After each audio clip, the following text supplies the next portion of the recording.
ከደብረ ማርቆስ ከተማ ወደ ሮብ ገበያ ሬሽን ለማቀበል በተንቀሳቀሰው ያገዙ ኃይል የ206ኛ ኮር 24ኛ ክፍለ ጦር ስናን አባጅሜ ሻለቃ ባደረገው ማጥቃት ከ20 በላይ የብልጽግናው ሰራዊት አባላት ሲደመሱም 12 የሚደርሱ ደግሞ ከባድ ቁስለኛ መሆናቸው ሰማም። በተፈጸመው ፈጣን ጥቃት የጠላት መስመራዊ መኮንኖች ህይወታቸውን ያጡ ሲሆን ከነዚህ መካከል መቶ አለቃ ታሪኩ በቀለ ባቲሳ የተባለም የሻለቃ አዛዥ ይገኝበታል ሲልም ህዝብ ግንኙነቱ አስታውቋል። ዛሬ ረፋዱን ደብረ ማርቆስ ከተማም ፋኖች በሶስት አቅጣጫ መክበባቸው ታውቋል። ተጨማሪ መረጃውን ይዘናል፣ በስፋት ታደምጡታላችሁ። በአማራ ሳይንት በልጩማ ግንባር በጠላት ከፍተኛ አመራሮች ላይ አስደናቂ የደፈጣ ጥቃት በመፈጸም ድል ማስመዝገቡን የ71ኛ ክፍለ ጦር አስታወቀም። በመካነ ሰላም ከተማ ለቀናት የሥራ ስብሰባ ሲያካሂዱ የነበሩት ያገዙ ከፍተኛ ወታደራዊ አመራሮች ወደ አማራ ሳይንት ወረዳ ለመግባት ሲሞክሩ በንስሮች በተደገሰላቸው ጥብቅ ደፈጣም ክፉኛም ተመትተዋል። በጥቃቱ ጀነራል መሐመድ ሰማን ጨምሮ ከ5 በላይ ከፍተኛ የጦር መሪዎች እንደሚገኙበትም ታውቋል። በቆይታችን በስፋት የምንመለከተው ሌላኛው መረጃችን ነው። በቅርቡ በብልጽግናው ኃይል የታፈነው ወጣት ዮናታን የተባረክ በማዕከላዊ እስር ቤት እንደሚገኝ እናት ፓርቲ አስታወቀም። ከታፈነበት ሰኔ 1 ቀን 2018 ዓ.ም ጀምሮ የት እንዳለና ማንም እንዳይጠይቀው ተደርጎ የቆየው ወጣት ዮናታን የተባረክ ከብዙ ማፈላለግ በኋላ ማዕከላዊ ወይ 3ኛ ፖሊስ ጣቢያ እንደሚገኝ ታውቋል። በጉዳዩ ዙሪያም ተጨማሪ መረጃ አለን። ሰላም ጤና ይስጥልን። የተከበራችሁና የተወደዳችሁ የሚዲያችን አድማጭ ተመልካቾች አብራችሁ እስቆዩ። እነዚህና ሌሎች ዝርዝር መረጃዎችን በስፋት ታደምጣላችሁ። እናንተም ቻናሉን ሰብስክራይብ፣ ቪዲዮ ላይክ እና ሼር እያደረጋችሁ እስከ ፕሮግራማችን ፍጻሜ አብራችሁን ቆዩ። ከደብረ ማርቆስ ከተማ ወደ ስናን ሬሽን ለማቀበል በተንቀሳቀሰው ያገዙ ኃይል ላይ 206ኛ ኮር 24ኛ ክፍለ ጦር ስናን አባጅሜ ሻለቃ ባደረገው ማጥቃት 20 የብልጽግናው ሰራዊት አባላት ሲደምሱም 12 የሚደርሱ ደግሞ ከባድ ቁስለኛ ሲደረጉም 3 ክላሽ 1050 ጥይት ተማርኳል ሲልም የኮሩ ህዝብ ግንኙነት ገልጿል። ያገዛው ሰራዊት የ6ኛ እዝ 602ኛ ኮር 75ኛ ክፍለ ጦር ከደብረ ማርቆስ ከተማ ተነስቶም ወደ ስናን ሮብ ገበያ ሬሽን ለማቀበል የተንቀሳቀሰ ባለበት 206ኛ ኮር 24ኛ ክፍለ ጦር ስናን አባጅሜ ሻለቃ ባደረገው ማጥቃት 20 የጠላት ወታደሮች ሲደመሱም 12 የሚደርሱ ደግሞ ቁስለኛ ሆነዋል ብሏል።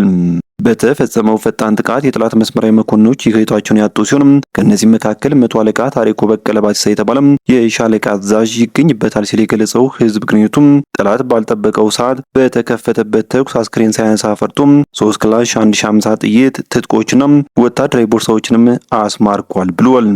በሌላ በኩል በአማራ ሳይንት በልጩማ ግንባር በጠላት ከፍተኛ አመራሮች ላይ አስደናቂ የደፈጣ ጥቃት መፈጸሙ ተሰማም። በመካነ ሰላም ከተማ ለቀናት የሴራ ስብሰባ ሲያካሂዱ የነበሩት ያገዙ ከፍተኛ ወታደራዊ አመራሮች ወደ አማራ ሳይንት ወረዳ ለመግባት ሲሞክሩ በንስሮቹ በተደገሰላቸው ጥብቅ ደፈጣም ክፉኛ ተመትተዋል።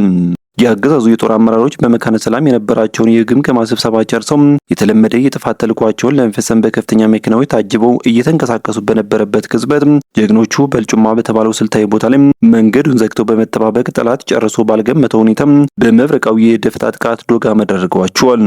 ደፈጣውን በጀብደኛው ምልክት ስር በ105ኛ ኮር የ71ኛ ክፍለ ጦር አናብስቶች ሲሰራ ሲሆን በጥቃቱም የጠላት ዋና ወታደራዊ መሪዎች ጭምር ሞትና ቁስለኛም ተደርገዋል።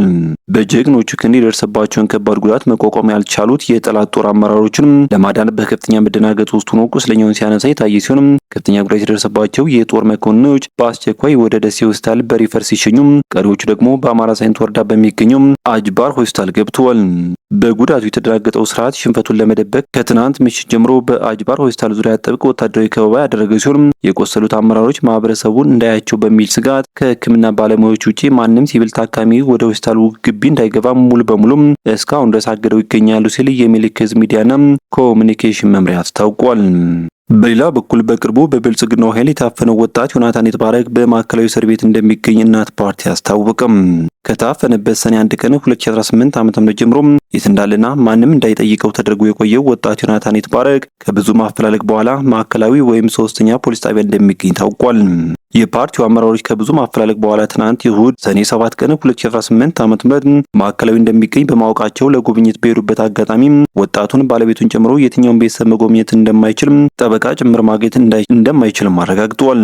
በዚህም ምክንያት በጽሁፍ የማበረታቻ መልእክትና ምግብ ብቻ ለማድረስም ተገዷል። ባለትዳርና የሶስት ህጻናት ልጆች አባት የሆነ ወጣት ዮናታን ቡልቡላ ከሚገኘው የሥራ ቦታው እስከታፈነበት ለድረስ ያለመታከት በአርሲ ለተጨፈጨፉ ክርስቲያኖች ድምጽ በመሆን የሚታወቅ ሲሆን ከሰው ርቆ አድራሻው እንዲሰውር ያስደረገው ይህ ትጋቱ እንደሆነ የቅርብ ቤተሰቦች ይናገራሉ።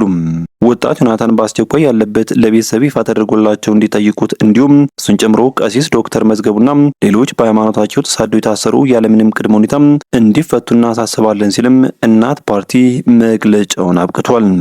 የተወደዳችሁ ቤተሰቦች ለሰዓቱ የነበሩና አጫጭር መረጃዎች እነኝን ይመስሉ ነበር። በቀጣይ በሌሎች ዜናዎች እንዲሁም ጥቆማዎች እስከምንገናኝ በያላችሁበት በሰላም ቆዩኝ።